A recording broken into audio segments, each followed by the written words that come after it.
So the whole thing with the tritone sub, first of all, understanding that the substitute comes from the 5 chord. So you're thinking of that as a flat 5 interval away from the 5 chord. The easiest way to think about it in a 2-5-1 is just the chromatic descending bass line of D minor 7th. There's your D flat 7th to C major. So instead of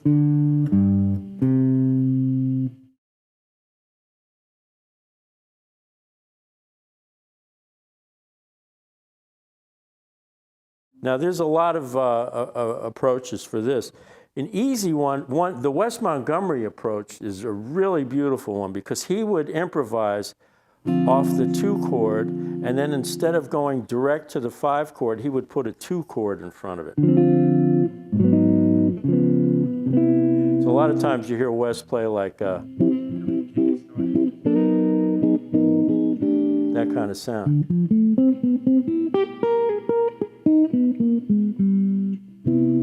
It's really beautiful. So he would take the A flat minor.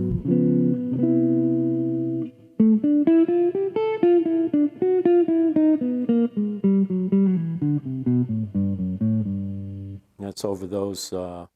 So here I played D minor 7th. Want to play that? Now just go to a like A D flat 7th with a regular 9th. There I'm playing an A flat Dorian scale. So even though you're playing that D flat 7th with the 9th, which has elements of the A flat minor 7th, I'm thinking of this A flat, which is a real West thing.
Yeah, like one thing I was doing was I was taking the D minor, like top ends of the last thing actually was this D minor 7, right? Which is just verbatim is a D flat minor 7th arpeggio.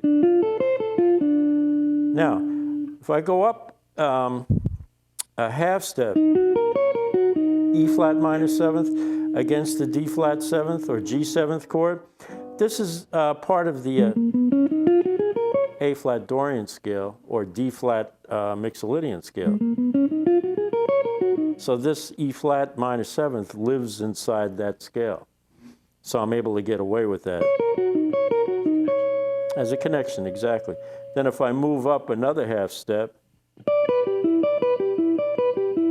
against C major 7th, I've got a D, B, G, and an E. Okay, here's the first one.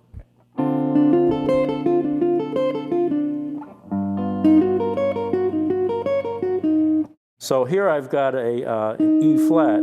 So against the G7th, that would be a sharp 5.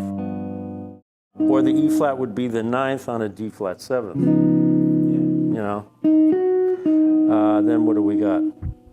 Okay, now we got an F sharp, which is kind of an outside note.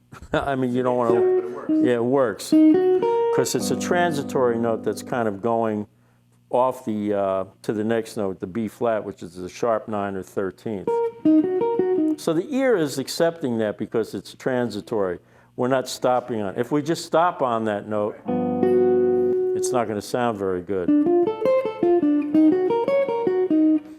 Then if we go up to the F, the C major 7th, of course, we've got the E, which is the 3rd, G is the 5th, B is the, of course, major 7th, and the 9th. So we've kind of got a little outside note in there, don't we?